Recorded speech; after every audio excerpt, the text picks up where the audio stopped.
I collapsed at church during Sunday service. The doctor said I was having a massive heart attack and needed emergency surgery immediately. They called my daughter, over and over again. No one answered. 3 days later, when I woke up surrounded by beeping machines and IV tubes, the first thing I saw wasn't my family's worried faces. It was a photo of my daughter smiling on a beach, standing arm in arm with her husband's family, champagne glasses raised, captioned, "No stress, pure bliss." That's when I realized they weren't ignoring me by accident. They had already chosen to live without me. And when she finally came back, everything had changed. My phone was filled with 47 missed calls, all desperate, all too late. Before we begin, if stories about family boundaries and quiet strength resonate with you, please take a moment to like this video and subscribe to the channel. I'd also love to know where you're watching from. Your city or country matters more than you think. And for clarity, some details in this story have been fictionalized for educational and narrative purposes. Any similarity to real individuals or situations is coincidental, while the message is meant to be reflective and meaningful. The morning sun filtered through the stained glass windows of Grace Community Church, casting colored patterns across the wooden pews. I'd been coming here for 30 years, first with Philip, then alone. That Sunday morning in late July, I sat in my usual spot, third row on the right, with Geneva beside me. Pastor Kendall was midway through his sermon when I felt it. A tightness in my chest, like someone had wrapped a band around my ribs and was slowly pulling. I shifted in my seat, trying to ignore it. Just tension, I told myself. Stress. Nothing more. The organist struck the opening chords of "How Great Thou Art," and the congregation rose to sing. I stood with them, but the tightness had become pressure, heavy and insistent, spreading across my chest. My left arm tingled. Geneva glanced at me. "Sylvia, you look pale." "I'm fine," I whispered. I wasn't fine. The pressure became pain, real pain that made my breath catch and my vision narrow. I reached for the pew to sit down, but my legs wouldn't cooperate. My hymnal hit the floor. "Sylvia." The stained glass windows spun together, blues and golds and reds blurring into one. Then my knees buckled. What happened next came in fragments. Geneva's face above mine, lips moving in prayer. Pastor Kendall's urgent voice calling for help. The rough carpet against my cheek, hands lifting me. The crushing weight in my chest that wouldn't stop. The sirens came quickly. Paramedics materialized with their equipment, asking questions I couldn't fully answer. They put an oxygen mask over my face, started an IV. Everything happened fast, yet slow, like a dream I couldn't wake from. I heard Pastor Kendall somewhere nearby. "I'm trying to reach her daughter. It's going straight to voicemail." "Claudia. Where was she? Why wasn't she answering?" The ambulance ride, blurred sirens, wailing equipment, rattling a paramedic telling me to stay with him to keep my eyes open. The darkness at the edges of my vision kept creeping closer. At the hospital, everything accelerated. Bright lights overhead, hallways flashing past, voices calling out medical terms I didn't understand. "Mrs. Palmer, you're having a heart attack," a doctor said, leaning into my field of vision. "We need to get you into surgery immediately." Heart attack. The words felt distant, like he was talking about someone else. "My daughter," I managed. "We're trying to reach your family," a nurse said gently. But where was Claudia? Then I heard a voice I recognized, breathless and panicked. "Sylvia, I'm here." Sierra. Not my daughter, but the young woman I'd taught 15 years ago.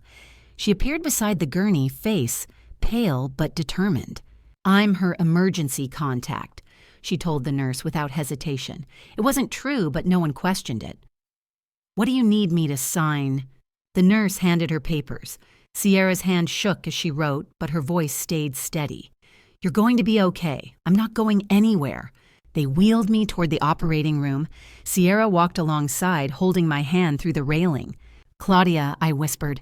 Something sad and angry flickered across Sierra's face.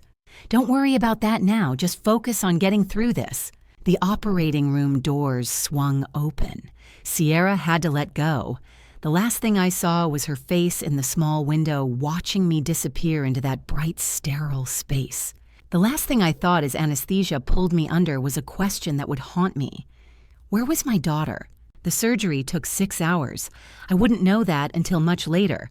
I wouldn't know that the hospital had called Claudia's number 47 times over the next 3 days. I wouldn't know that Sierra slept in an ICU chair refusing to leave. All I knew was darkness, and then nothing at all. When I opened my eyes again, 3 days had passed. The first face I saw wasn't the one I expected. The beeping was the first thing I heard. Steady, rhythmic, mechanical. Then I felt the tube in my throat, not painful exactly, just wrong foreign. My chest ached with every shallow breath. I tried to open my eyes, but my eyelids felt weighted like someone had sewn tiny stones into them. When I finally managed to force them open, the world came into focus slowly. White ceiling tiles, fluorescent lights humming overhead, the sharp antiseptic smell of a hospital. Machines surrounding me, their screens glowing with numbers and wavy lines I didn't understand. And Sierra slumped in a chair beside my bed, her head tilted at an uncomfortable angle, dark circles under her closed eyes. Sierra, not Claudia. I must have made a sound, a whimper maybe, or a gasp, because Sierra's eyes flew open. For a moment she looked disoriented, like she'd forgotten where she was. Then her gaze locked on mine and her whole face transformed. "You're awake." She was on her feet, instantly reaching for my hand. "Oh, thank God, you're awake." I tried to speak, but my throat was too dry, the words catching somewhere between my chest and my mouth. Sierra saw me struggling and pressed the call button. "Don't try to talk yet," she said gently. "Let me get the nurse." A woman in scrubs appeared within moments, young, with kind eyes, and her hair pulled back in a neat bun. Her name tag read Kimberly. "Well, hello there, Mrs. Palmer." She said, her voice warm despite the clinical efficiency of her movements. She checked the machines, adjusted something on my IV, shone a light in my eyes. "Welcome back. You gave us quite a scare." She removed the breathing tube carefully, and I coughed my throat raw. Sierra held a cup of water with a straw to my lips. The water was the best thing I'd ever tasted.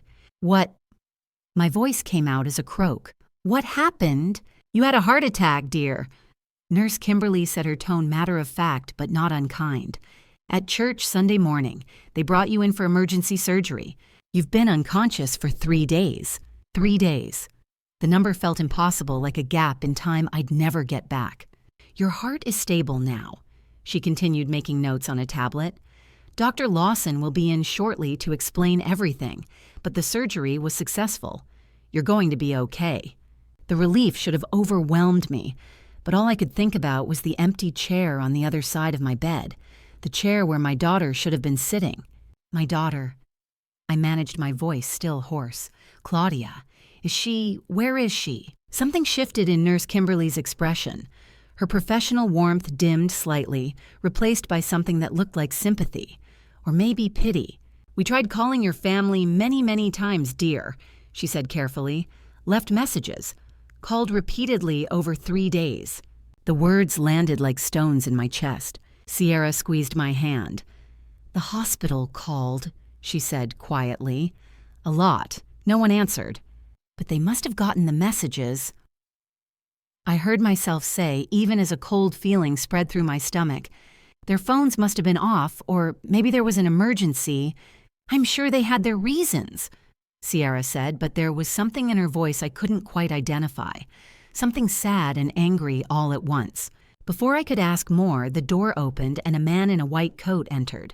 Dr. Lawson, according to his name tag, probably in his 50s, with wire-rimmed glasses and a reassuring presence. "Mrs. Palmer, glad to see you awake."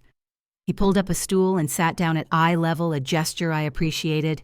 "Let's talk about what happened and what comes next." The next 10 minutes passed in a blur of medical terminology. Myocardial infarction, coronary artery blockage, stent placement, lifestyle modifications, cardiac rehabilitation. The words washed over me, important but somehow distant. All I could think about was, where was Claudia? "Your prognosis is good," Dr. Lawson said, standing. "You'll need to take it easy, follow the medication regimen, make some changes to diet and activity. But with proper care, you should have many good years ahead of you." "Thank you," I whispered. After he left, the room fell quiet except for the persistent beeping of the monitors. Sierra sat back down, watching me with worried eyes. "How are you feeling?" she asked. "Really?" I didn't know how to answer that. My chest hurt. My throat hurt. Everything felt heavy and strange. But more than the physical pain was the growing hollowness in my stomach, the question I couldn't stop asking. "Can you check something for me?" I asked Sierra quietly. "Can you check if Claudia knows I'm here?" Sierra's jaw tightened. She reached for her phone, unlocked it, and started scrolling. I watched her face, searching for reassurance, for some explanation that would make this all make sense. Her finger stopped scrolling. She stared at the screen for a long moment, her expression shifting from confusion to something harder, something that looked like anger. She looked up at me, and I saw something in her eyes I couldn't quite name. Pity, anger, both. "Sylvia," she said softly, holding out the phone toward me. "I think you need to see this. I don't use social media much, never saw the point. Philip used to tease me about it, said I was stuck in the 20th century. I'd always preferred real conversations, actual phone calls. The idea of broadcasting your life to strangers felt strange to me. But Sierra's phone screen glowed between us now, and there was my daughter's face smiling. I had to squint to make sense of what I was seeing. The interface was unfamiliar, all those little icons and hearts and numbers I didn't understand. But the photos were clear enough. Claudia stood on a beach, arms around Simon, her husband, and Luke, my 7-year-old grandson. Crystal blue water stretched out behind them. All three wore sunglasses and broad smiles. Luke held up a plastic shovel, his grin gap-toothed and proud. The sun caught the highlights in Claudia's hair, making her look golden, carefree. The caption beneath read, "Much needed getaway with my loves." I stared at those words. Much needed getaway, my loves. "When was this posted?" My voice came out flat. Sierra's finger pointed to the timestamp. "Monday morning, the day after you collapsed. 18 hours. They'd posted this 18 hours after I'd fallen in church after the ambulance had rushed me to emergency surgery. "Scroll down," I heard myself say. Sierra hesitated, then moved to the next post. Luke, this time, crouched beside an elaborate sandcastle, his small hands patting wet sand into towers. Simon knelt beside him, helping to dig a moat. Both of them laughing. The caption, "Beach day, no work, no stress, pure bliss." "Posted Tuesday afternoon," Sierra said quietly, "while you were in ICU. No work, no stress, pure bliss." I read the words again, then again, like if I looked at them long enough, they'd somehow mean something different. There were more photos. Sierra scrolled slowly, letting me see each one. Claudia and Simon at a sunset dinner, tropical drinks with little umbrellas. Luke in a resort pool wearing inflatable arm floaties. A selfie of Claudia in a sun hat with another cheerful caption about paradise and family time. Every single photo radiated joy, vacation bliss.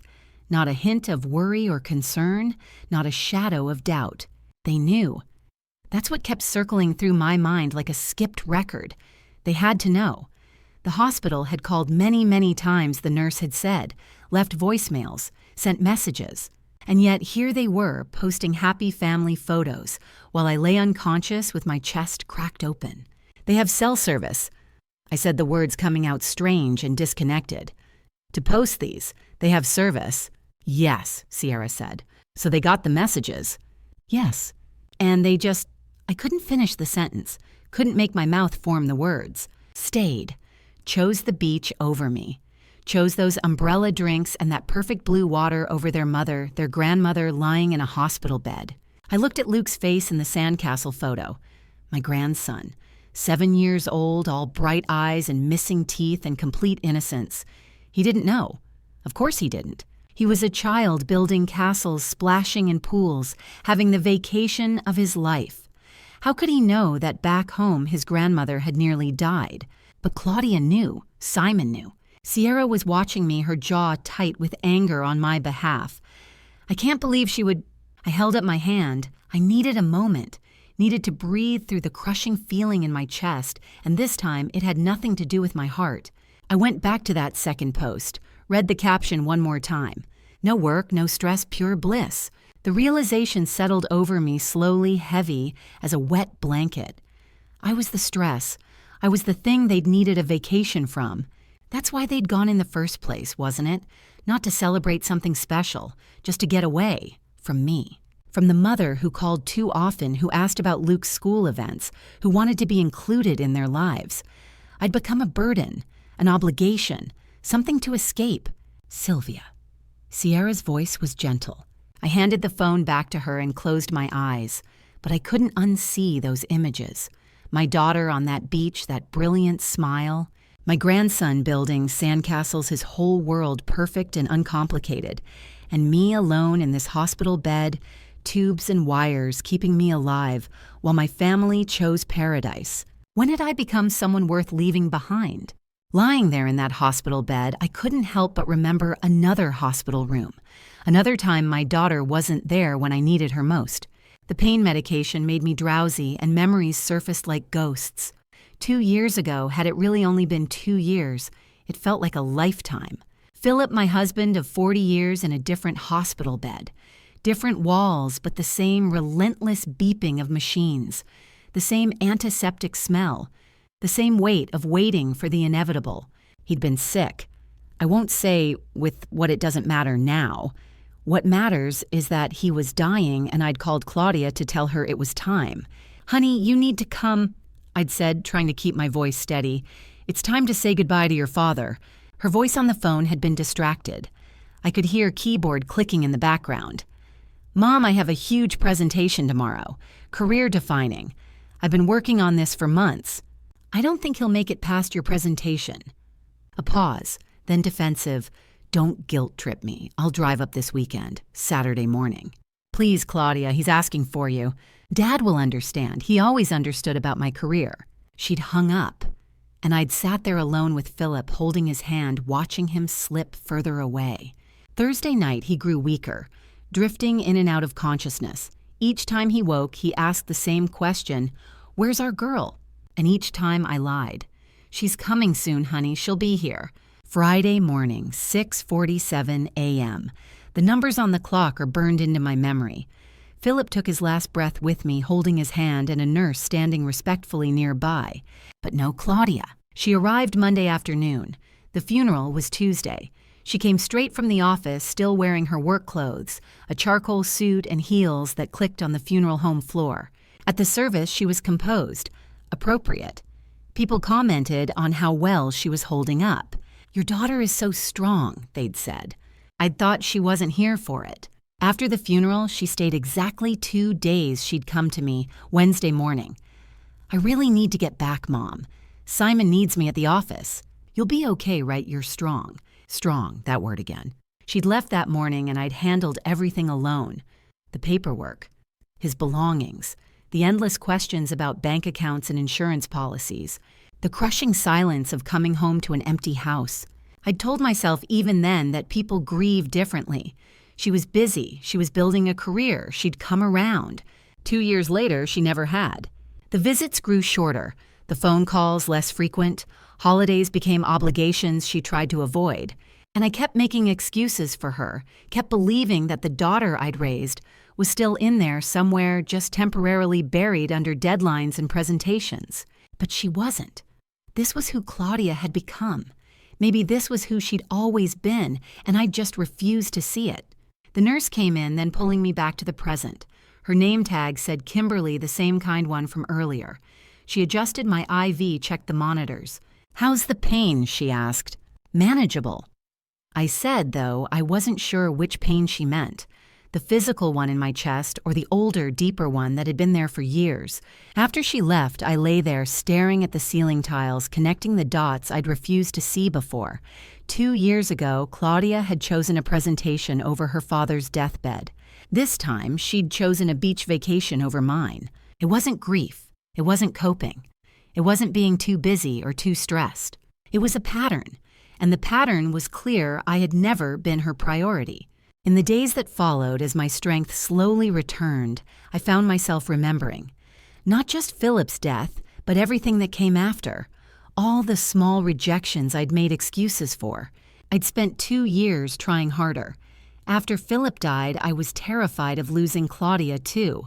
So I reached out more, called more often, tried to stay connected to my daughter and my grandson Luke, my 7-year-old grandson who barely knew me. The first year was full of small disappointments I'd brushed aside. Luke's kindergarten graduation. "We can't make it, Mom. Work conflict." I offered to babysit. "We have a nanny." Everything's covered. I asked about family dinners. We're just so busy with Simon's career right now. Then the holidays started shrinking. The first Christmas after Philip died, Claudia came for 3 days. It felt like an obligation, but at least she came. Last Christmas, just dinner. They left right after dessert. This past Christmas 2024, she called 2 weeks before. We're spending the holidays with Simon's parents this year. I'd said it was fine. I understood. They needed to split time between families, but deep down I knew. I wasn't part of the rotation anymore. The phone calls changed too. We used to talk every Sunday evening. Then it became monthly. Then sporadic. Sorry, Mom can't talk. I've got to run. When we did talk, she sounded distracted, annoyed, like I was interrupting something more important. I sent Luke birthday cards, no thank you calls. I asked about his school events. Never invited. I requested photos. She forgot to send them. I convinced myself she was overwhelmed. That's what mothers do. We rationalize our children's behavior. I'd spent 2 years justifying her absence. 3 months ago, May, she called out of the blue. Hey, Mom, quick update. We're doing a family trip in July. My heart lifted. Oh, that sounds wonderful. Where are you going? Caribbean resort. Just us and Simon's parents. The phrase hung there. Just us. I wasn't even considered. We really need some quality family bonding time, you know. The implication was clear. I wasn't part of that family. I swallowed the hurt. That sounds amazing. You deserve a great trip. When I hung up, I sat alone in the empty house Philip and I had filled with 40 years of memories. I cried for the first time since his funeral. Even then I told myself not to be clingy. They needed their space. But I knew the truth even if I wouldn't admit it. I'd become the person they left behind. Lying in that hospital bed, I couldn't hide from it anymore. I'd spent 2 years making excuses. Too busy, too stressed, too focused on their own family. But I'd been lying to myself. Claudia wasn't too busy to visit. She simply chose not to. She'd been building a life that didn't include me. Slowly, deliberately. One rejection at a time. The Caribbean trip was just the clearest example. She'd invited Simon's parents, her husband's mother, his father, people she saw at holidays anyway. But not me. Not her own mother. The pattern was undeniable, but I still didn't know why. Why had my daughter pushed me away?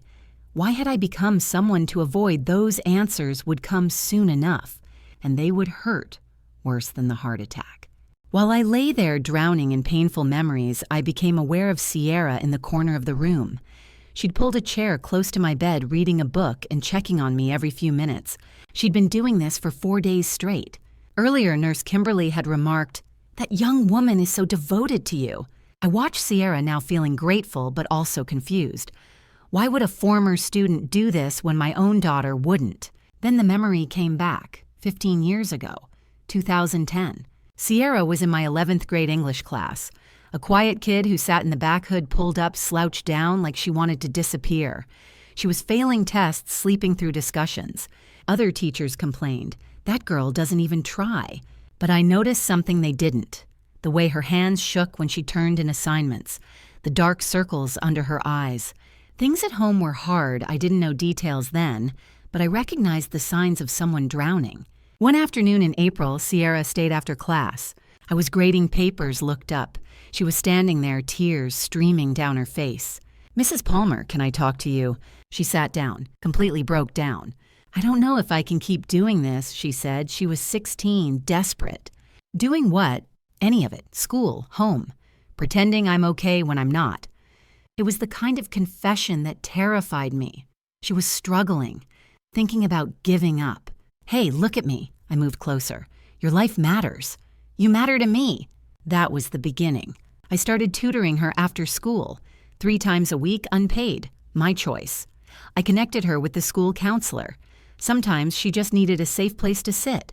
I checked on her every single day. "How are you today, really?"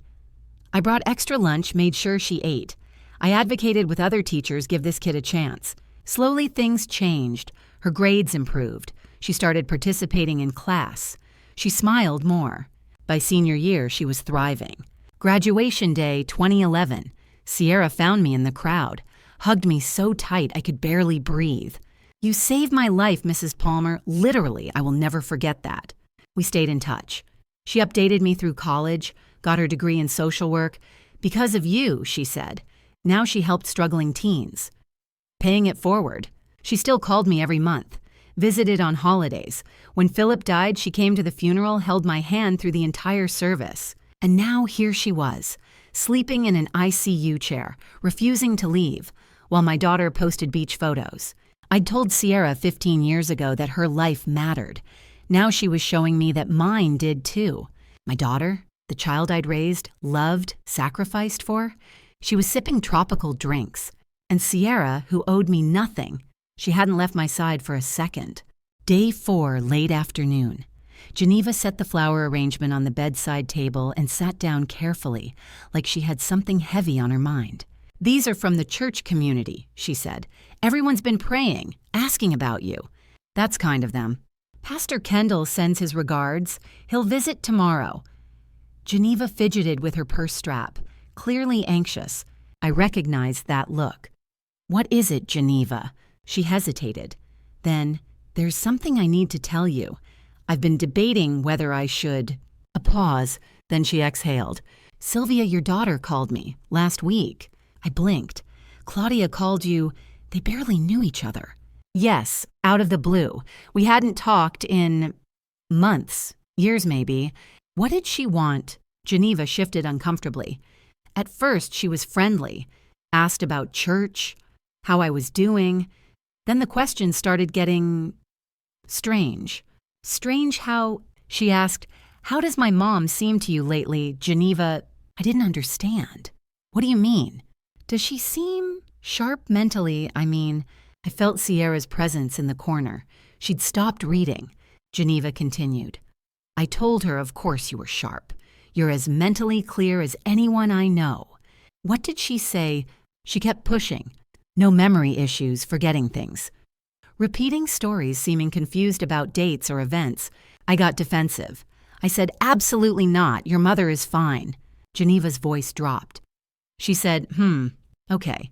I'm just worried about her living alone at her age." "Has she mentioned feeling unsafe, any incidents?" "I told her you were perfectly capable." Then she said, "Right. Well, don't mention I called. I don't want to worry her." And she hung up. Geneva looked at me. I thought it was odd, but I let it go. But then you had the heart attack and she didn't come. And I started thinking about those questions. The room felt colder. It felt like she was trying to, build a case. Build a case.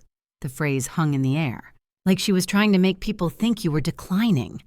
Geneva said quietly. Sierra stood up, moved closer to my bed. She and I exchanged a look. Geneva touched my hand. "I'm sorry to bring this up while you're recovering, but I thought you should know." After Geneva left, I lay there staring at the ceiling. My daughter hadn't just ignored my emergency. She'd been calling people, asking if I seemed incompetent. The question was why. I wanted to believe Geneva was reading too much into it, that Claudia was simply concerned. But a cold feeling was creeping through my chest, and this time it had nothing to do with my heart. The next morning, day 5, I had another visitor. Bonnie shuffled in with a container of homemade cookies, and the moment I saw her face, I knew Geneva's story wasn't an isolated incident. Bonnie was 78, my neighbor, for over 30 years. Sweet woman. She'd been watering my plants, bringing in my mail and packages, keeping an eye on the house. "Oh my goodness, you gave us all such a fright." She set the cookies on the bedside table. "I'm so relieved to see you awake and talking." We chatted about the neighborhood. She'd been checking my mailbox daily, brought the trash cans in last Tuesday. Everything at the house was fine. Then your daughter called me, My attention sharpened. "Claudia called you." "Yes, last week, Tuesday, I think. Same week as Geneva's call. She was asking about you, so thoughtful. We don't talk very often, so it was nice." "But," she hesitated. "What did she ask?" "Well, she wanted to know if you were okay. Living alone, I mean. She asked if I'd noticed anything concerning." There it was again, the same pattern. "Like what?" "Any falls or accidents? Did you seem forgetful, confused about dates, trouble managing the household? Any signs you weren't safe living alone?" I felt Sierra shift in her chair behind me. Bonnie looked confused by the questions even now. I told her you were fine. Better than me, honestly. "You help me more than I help you. You brought my trash cans in for me last month when I threw my back out. You reminded me what day of the week it was last Thursday." She shook her head. Claudia seemed disappointed with my answers. She said something about being proactive about your care. "At Mom's age," she said. "Like 66 is ancient, I'm 78 and doing just fine, thank you very much." After the call ended, Bonnie thought it was a bit odd, but I figured she was just a worried daughter checking on her mother. Now knowing Claudia hadn't come to the hospital, I'm not so sure anymore. Bonnie looked at me carefully. "Everything okay between you two, hon?" I reassured her, but my mind was racing. After Bonnie left Sierra and I sat in silence, 2 women, 2 phone calls, the same strange questions. Geneva thought Claudia was building a case. She was right. But for what? The answer came that afternoon, brought by Sierra. She'd gone to my house to grab some clothes and personal items. When she returned, her face was pale. In her hand was an envelope I'd never seen before. Before I tell you what was inside that envelope, what Sierra found in my mailbox that would confirm my worst fears, I need to know you're still with me on this journey. If you think family should show up when it matters most, type 1 in the comments. If you've ever discovered someone close to you was plotting behind your back, type 2. And if you believe it's never too late to stand up for yourself, type 3. Your comment lets me know you're here, and honestly, I need that right now. Because what I'm about to share, it's going to get harder before it gets better. One more thing, some elements of this story have been adapted for educational purposes and may not reflect exact events. If you'd prefer to stop here, I understand, but if you want to see how this ends, stay with me.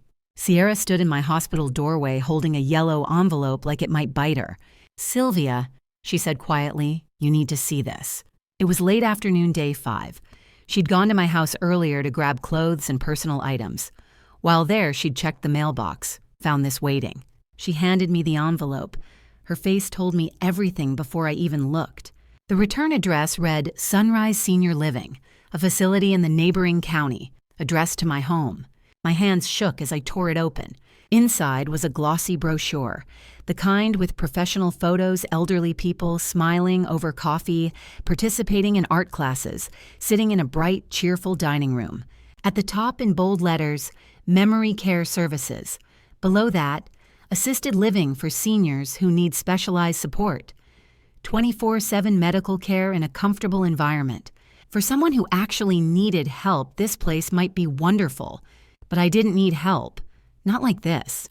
And then I saw what was tucked inside.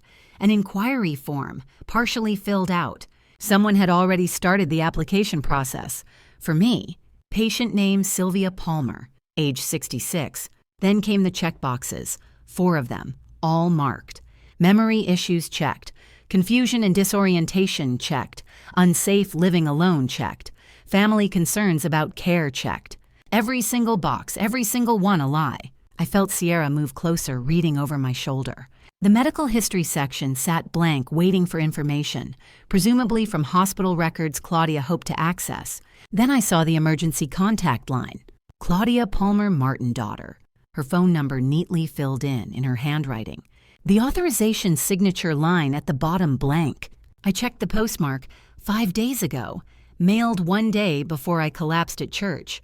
The pieces clicked into place with sickening clarity. Geneva's phone call establishing memory issues.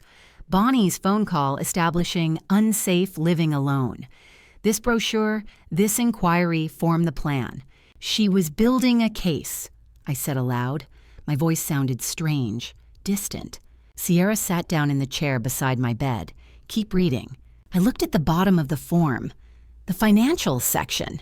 Questions about assets, property ownership, insurance policies. Someone Claudia had been inquiring about my house, about Philip's life insurance payout, about my retirement savings, about everything I owned. The realization hit harder than the heart attack. This wasn't about concern for my well-being. This was about control, about money, about getting me out of my house so she could sell it, access my accounts, take what was mine. "She's been planning this for weeks," Sierra said quietly. "Maybe longer." I thought about the Caribbean vacation, scheduled months ago, probably. When I had my heart attack, Claudia didn't see a crisis requiring her presence.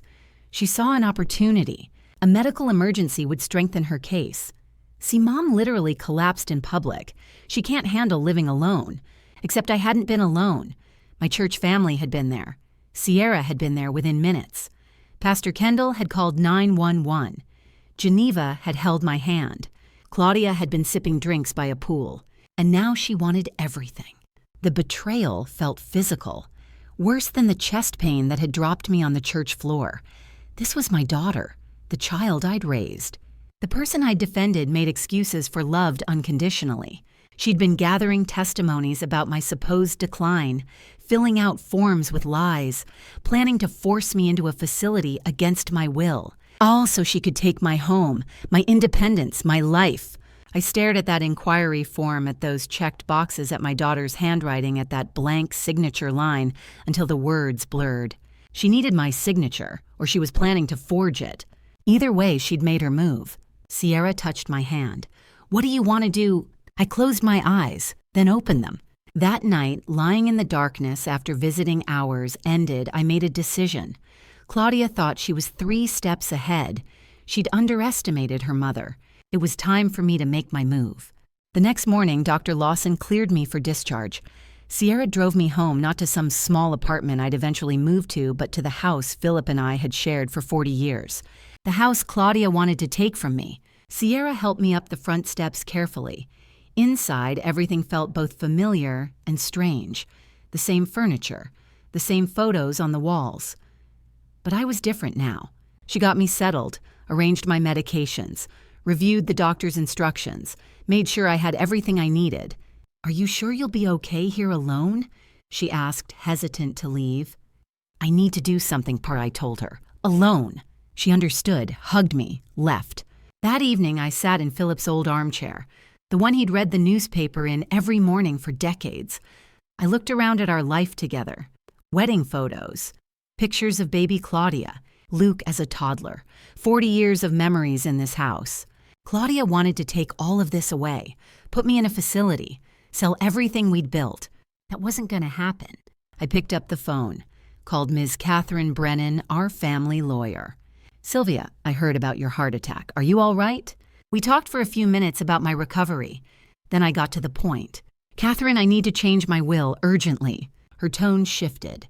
Professional. "What's happened?" I explained, calmly, factually. The heart attack at church. My daughter ignoring 47 calls from the hospital, 47 Catherine.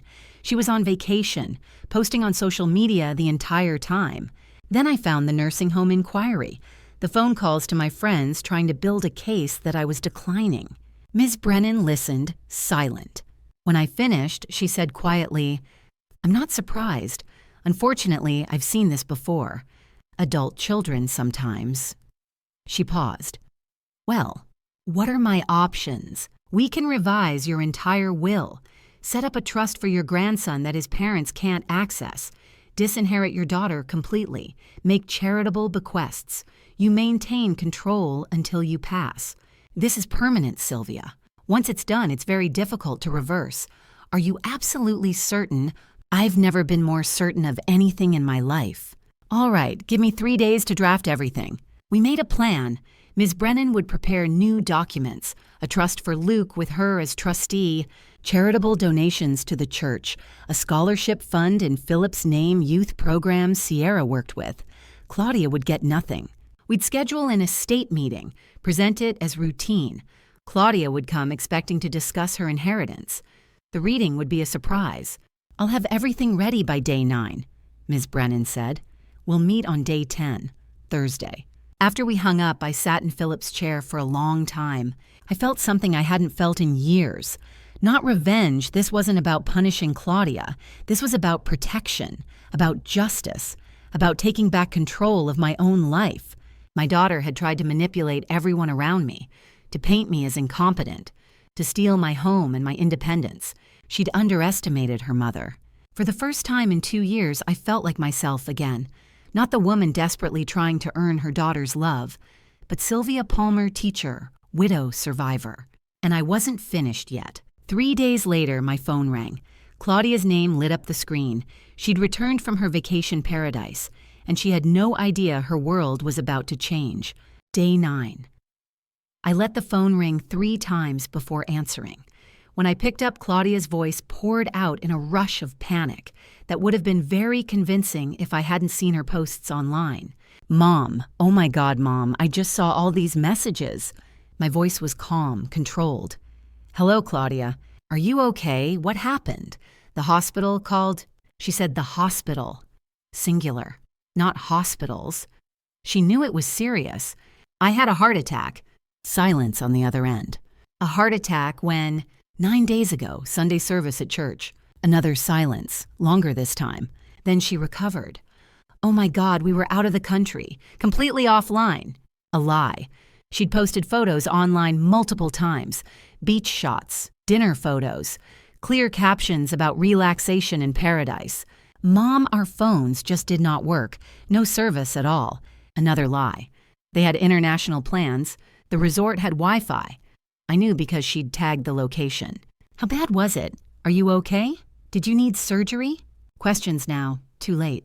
I answered briefly, "Emergency surgery, I'm home now." "Surgery, why didn't anyone contact us?" Here it was. They tried, 47 times. The silence that followed was different. Heavy. "Well, we were." The service was terrible. If we'd gotten through, if we'd known. Less confident now, the excuses were thinner. If we'd known it was that serious, I would have come home immediately. You know I would have Mom. "Would you?" "Of course, Mom, you're my mother. You come first always." Hollow words. But she was committed to the performance. "Let me come see you right now. I'll bring Luke. He's been asking about you constantly." Luke hadn't been asking. Claudia hadn't told him anything. I knew that too. Tomorrow is fine. "Tomorrow then, first thing in the morning, we'll be there." The next morning, day 10, Claudia arrived at 10:30 with Simon, without Luke. "Luke had school," she explained quickly. "I didn't want him to miss. He has that spelling test." Translation didn't want him witnessing this conversation or interfering with whatever she had planned. They came dressed for work.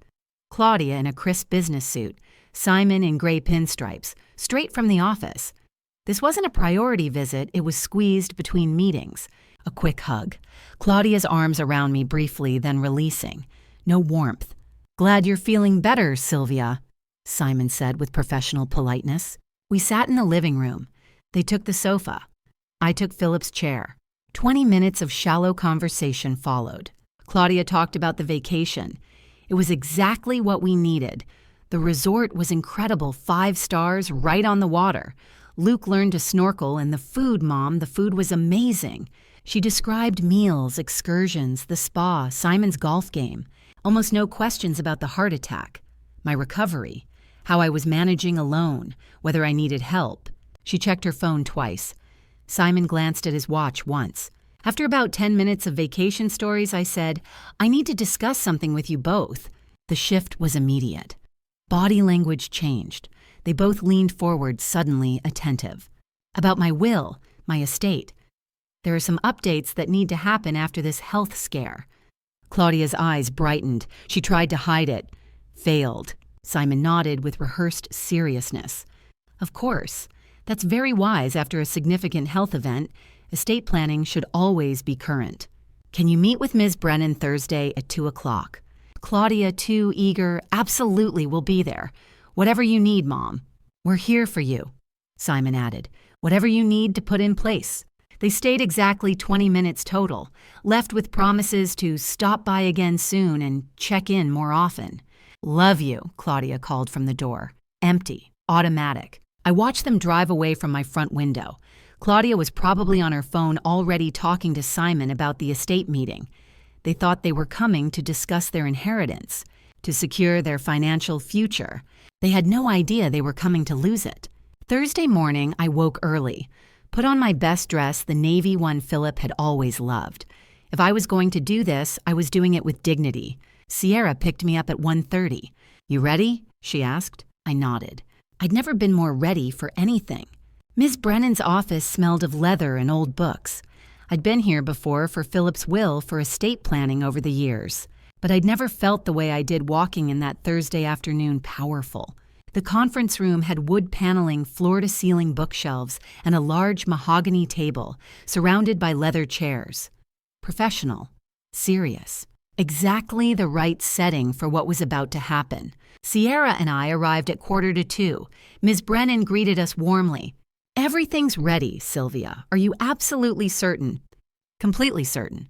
We waited in the conference room. I sat at one end of the table, Sierra beside me. My heart was steady, my mind clear. At exactly 2:00, Claudia and Simon arrived, both dressed in power suits, Claudia in black with gold jewelry, Simon in navy with a silk tie. They walked in with the confidence of people expecting a business discussion about their financial future. They stopped cold when they saw Sierra sitting there. Claudia's voice went sharp. "What is she doing here?" "Ms. Brennan, professional and firm. Ms. Martinez is here at Mrs. Palmer's request." Simon stepped forward. "This is family business." "Sierra I.S. family," I said quietly. "Sit down." They exchanged a glance, reluctantly took seats across from us. The tension was immediate, palpable. Ms. Brennan sat at the head of the table, file folders arranged in front of her, Simon jumping in. "So regarding the estate division and updates," I held up my hand. "Before we discuss that, there are some things I need to say." "Mom, if this is about the vacation, let me finish, Claudia." My voice was calm but steel-edged. The room went silent. I began my voice steady, prepared. "I know you were on vacation when I had my heart attack." Claudia started to speak. "I'm not finished." I paused. "The hospital called you 47 times over 3 days. You didn't answer once. I already explained we didn't have service. You had enough service to post on social media." I pulled out my phone. Sierra had helped me take screenshots of the posts. I showed the timestamps.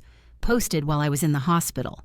Beach day, no stress, pure bliss. While I was in the ICU. Claudia's face went pale. Simon shifted uncomfortably in his seat. I continued calm and factual. "I know you called Geneva." I pulled out handwritten notes. Asked if I seemed forgetful, confused. Asked about my memory. "I know you called Bonnie." Same questions. Concerns about my safety. Whether I could manage living alone. Claudia tried to interrupt. "I was worried about you living by yourself." "No, you were building a case." Silence. I reached into my bag, pulled out the yellow envelope, slid the Sunrise Senior Living brochure across the table. "I know about this." Claudia stared at the brochure like it had fallen from the sky. Simon's jaw clenched. The room was so quiet I could hear the clock ticking on the wall. Ms. Brennan sat perfectly still watching. Sierra's hand found mine under the table, squeezed once. I opened the brochure, showed them the inquiry form, the checkboxes marked with lies, my name, my age, the emergency contact line with Claudia's information in her handwriting, memory issues, confusion, unsafe living alone, all checked, all lies. "Mom, that's not..." "I found this in my mailbox 5 days before the heart attack, Claudia. Mailed from this facility with an inquiry you'd started, with questions about my assets, my home, my insurance." Simon cleared his throat, started to say something professional, calculated. I cut him off. "You made phone calls trying to convince my friends I was declining. You had brochures sent to my house about memory care facilities. You posted photos online of your vacation while I was in surgery. And when you finally came to see me exactly 20 minutes, by the way, you barely asked about my health, but your eyes lit up the moment I mentioned my estate." Claudia's mouth opened, closed. No words came out. I saw the color drain from my daughter's face, watched her scramble for explanations, but I wasn't interested in her excuses anymore. The truth was laid out on that table in glossy photos and checked boxes, in timestamps and phone records and handwritten notes. Now it was time for the consequences. Claudia was the first to find her voice. It came out defensive, sharp, the tone of someone caught lying. "You're misunderstanding." "Then explain it to me," I said, steel beneath calm. She scrambled. "We were genuinely worried. You're living alone at your age. I'm 66, not 96. After Dad died, we thought you might need support." "Support or control?" Simon intervened, his lawyer voice sliding into place. "Mrs. Palmer, you have to understand, we have demanding careers." I turned to him. "So demanding you couldn't answer a phone call when I was dying." That's not fair. Fair. Let me tell you about fair. I turned back to Claudia. Your father's funeral. You stayed 2 days. 2 days to mourn the man who raised you. Claudia defensive. I had obligations, responsibilities. Yes, but never to me. I listed the pattern, calmly, factually. Luke's kindergarten graduation didn't attend. Holidays visits shrinking year by year. Phone calls shorter, more annoyed. Last Christmas, Simon's parents were chosen over me. Claudia's tears started. A manipulation attempt. Mom, you're making this sound worse than it is. Am I pointed to Sierra. This woman, a former student, sat by my hospital bed for 5 days. She held my hand before surgery. She slept in an ICU chair. She was there while my own daughter was posting vacation photos. The contrast was stark, undeniable. Claudia was crying now. I'm sorry. Okay, I made a mistake. A mistake is forgetting a birthday. This was a choice. Many choices. Every day you chose not to answer the phone. I read from my phone the caption from her post. No stress, no drama. That's what you wrote. I was the stress you needed a vacation from. Simon stood up. This is ridiculous. We came here to discuss estate planning. Yes, I said. Let's discuss that. I looked at Ms. Brennan. Catherine. Ms. Brennan opened the leather file, her tone formal. We are here for the reading of the revised last will and testament of Sylvia Palmer. Claudia and Simon sat up straighter. Despite everything, they were focused now. This was about money. Ms. Brennan began reading the formal legal language. Then she reached the bequests section. To my beloved grandson, Luke Palmer. A trust fund valued at $100,000, designated for educational expenses, only to be managed by Catherine Brennan as trustee, with no parental access until the beneficiary reaches age 18. Claudia started to smile. At least Luke got something and they could control it. Ms. Brennan continued, the funds shall be used exclusively for tuition books and related educational costs. Parents shall have no access, no oversight, and no authority over disbursement decisions until Luke Palmer reaches legal adulthood. Claudia's smile froze. What? Simon said. The trust is protected, Ms. Brennan said. Parents have no access. But Luke is 7, that's 11 years. Exactly, I said. 11 years, you can't touch it. Claudia was doing math in her head. I could see it. $100,000 for Luke, but the estate was worth much more. Her eyes went back to Ms. Brennan's file folders. What about the rest? She asked, her voice thin. Ms. Brennan looked down at the will again. There's more, she said quietly. And I watched my daughter's face as she realized this was only the beginning. Ms. Brennan turned the page slowly, deliberately. She'd done this before, delivered difficult news with professional calm, but I could see a flicker of satisfaction in her eyes. She'd seen families like mine, and she approved of what I'd done. To Sierra Martinez, $50,000 in gratitude for demonstrating the true meaning of family. The room erupted. Claudia jerked upright. Simon leaned forward. Sierra was shocked. Sylvia, I can't... I reached over, took her hand. You deserve it, for being there. Claudia's face, confusion shifting to anger. I could see her calculating. $100,000 to Luke they couldn't touch. $50,000 to a stranger. $150,000 gone. And the rest, Simon demanded. Ms. Brennan continued. To the following charitable organizations. She began listing. Grace Community Church, $100,000. The Philip Palmer Memorial Scholarship Fund, $80,000. County Youth Advocacy Program, $40,000. Claudia was doing math, her face darkening. $220,000 to charities. Total so far, $370,000 to everyone else. Simon's voice was tight. That's most of the estate. Mrs. Palmer retains $80,000 for personal use and end-of-life expenses, Ms. Brennan stated. Claudia shot to her feet. The chair scraped against the floor. This is insane. You can't do this. Ms. Brennan, cold and professional, I assure you Mrs. Palmer is well within her legal rights. She's clearly not thinking straight. She just had a heart attack. Ms. Brennan pulled out a document. Dr. Lawson performed a comprehensive mental evaluation last week. Cognitive testing, mental status examination, all passed with flying colors. She pushed a copy across the table. Official medical letterhead. Mrs. Palmer is of sound mind. This will is ironclad. Simon's lawyer instincts kicked in. We'll contest this. There's undue influence from her. He pointed at Sierra. Go ahead and try, Ms. Brennan said coolly. You'll lose and spend thousands in legal fees. This will was carefully drafted, properly witnessed, and Mrs. Palmer's capacity has been documented in writing. Claudia's voice went shrill. All this over one vacation. You're punishing us for one mistake. I stood now, with dignity, with power. One vacation, number A funeral where you stayed 2 days. Number A heart attack, you ignored number. My voice was steel, but I wasn't shouting. This is about 35 years of being made to feel invisible. 35 years of standing behind your career, your social life, your in-laws. 35 years of excuses and empty promises. We gave you everything, we included you in everything. When? I asked quietly. When did you include me not at Christmas? Not at Luke's events, not in your family vacations. You wanted my money without giving me your time. My final line calm and absolute, now you have neither. Claudia grabbed her purse furious. Simon followed his face tight with rage. At the door, Claudia turned. You'll regret this when you're old alone and need us. I've been alone, Claudia, I said softly, steadily. I've been alone for years. The difference is, now I'm choosing it. The door slammed behind them. The silence that followed was clean, like air after a storm. Sierra was crying quietly. Miss Brennan was gathering papers. And I stood there at 66 feeling free for the first time in decades. After they left, Miss Brennan asked if I was all right. I nodded. I was more than all right. But I knew this wasn't really over.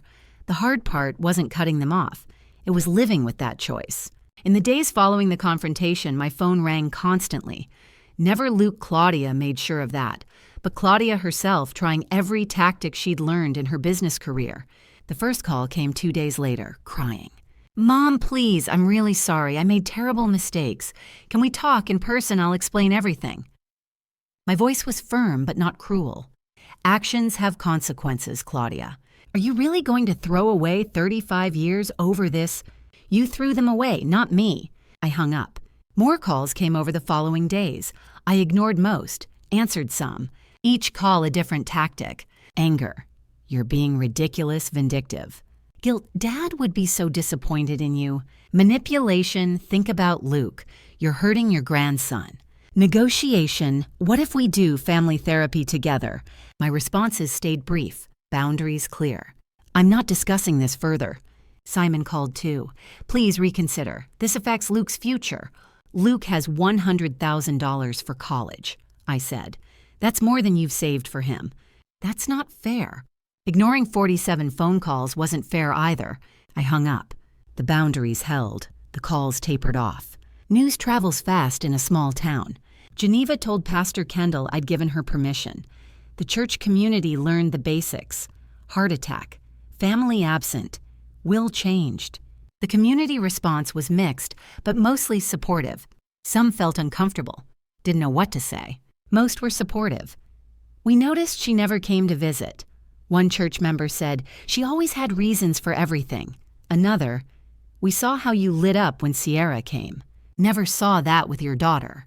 Recognition I didn't know I needed. Pastor Kendall visited me at home. How are you really feeling about all this? I was honest. It hurts. Even though I know I'm right, it hurts. Of course it does, he said gently. Pain isn't just for death. It's for any loss. You're grieving the daughter you wished you had. I cried then, really cried. The first real tears since the confrontation. The community rallied around me, brought meals, mowed my lawn, offered companionship.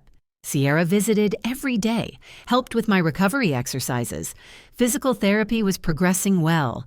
My heart was healing slowly. By week 3, I made a decision. I listed the house for sale, too big, too many memories. I need a fresh start.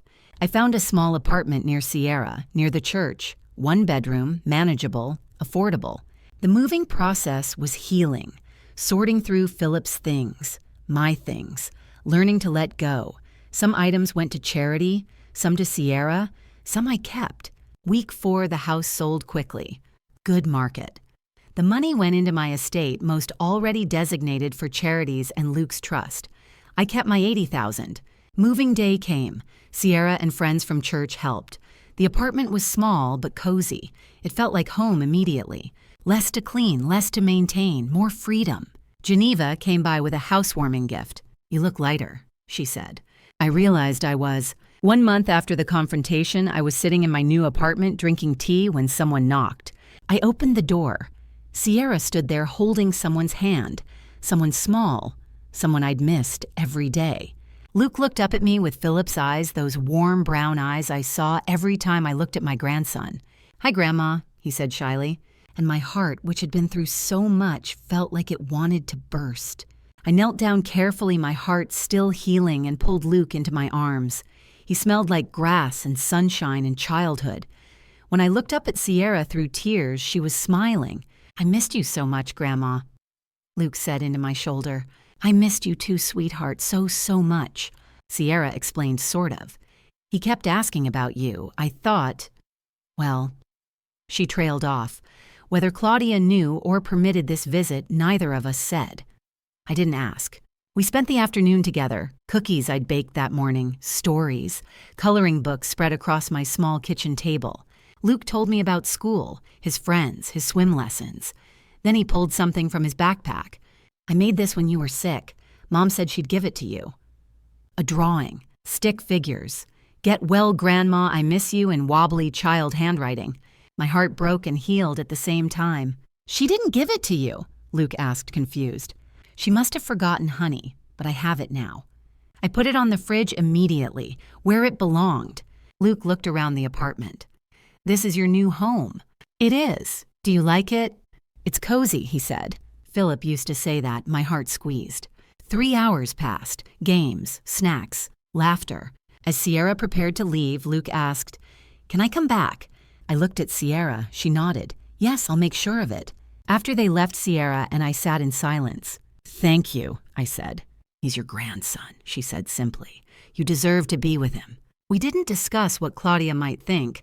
Some things are worth fighting for. That was 6 weeks ago. Luke has visited 3 more times since then. It's been 3 months since the heart attack now. October 2025. My physical health has improved significantly. Daily walks, gentle exercise, careful diet.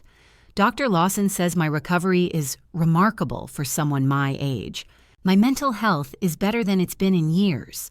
I've established new routines. I volunteer at Sierra's youth advocacy program twice a week, helping struggling teenagers. Full circle. I share my story modified about resilience, about choosing yourself. Church activities continue. Sunday services, Wednesday volunteering. Geneva is a close friend now, not just an acquaintance. We host small dinner parties. Pastor Kendall comes monthly for tea and chess. I'm planning my first solo trip. I've always wanted to see the Pacific Northwest, Seattle, Portland, the coastline.